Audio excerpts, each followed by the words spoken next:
Autrefois paradis des pêcheurs, désormais place de choix pour les passeurs vers l'Europe. Kerkana, à 100 km de l'île de Lampedusa, est reconnu aujourd'hui pour un commerce, celui des migrants.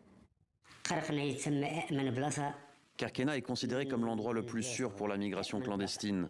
Le seul danger avec la police, c'est d'arriver jusqu'ici. Si un migrant arrive ici, il disparaît, on ne le voit plus. Nous, maintenant, on les emmène dans la forêt. Et ils ne savent pas qui les a amenés. Lorsque la police les rafle, il est impossible qu'ils nous dénoncent. On travaille tous dans l'anonymat. La forêt n'est pas vraiment dense, mais suffisamment pour s'y cacher en attendant l'appel des passeurs. Sur les plages, des restes de bateaux. Certains ont été charriés par la mer, comme celui-ci. Il servait aux migrants, il est en fer. Et il contient encore des affaires des hommes et femmes qui ont voulu rejoindre l'Europe. Nidal a fait le trajet il y a 2 ans.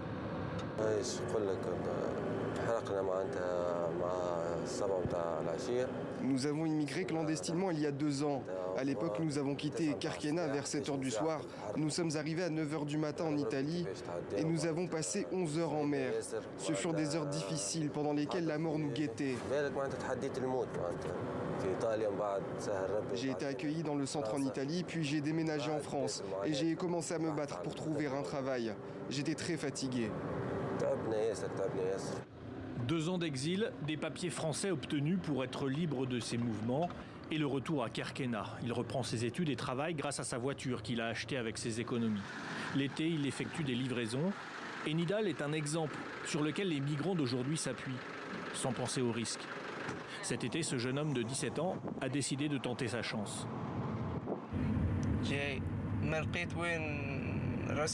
Je n'ai pas trouvé d'endroit où vivre de manière temporaire, alors je me suis installé dans la forêt. Il y a beaucoup d'agents de sécurité ici. Je ne sors pas la nuit et je ne sors pas le matin. Il est resté caché 3 jours avant l'appel du passeur. Pour lui, rester en Tunisie était une impasse. En Tunisie, les horizons sont limités. J'ai beaucoup réfléchi et j'ai trouvé l'immigration clandestine la solution la plus appropriée pour moi. Mes proches et voisins ont émigré. J'émigrerai aussi pour assurer mon avenir.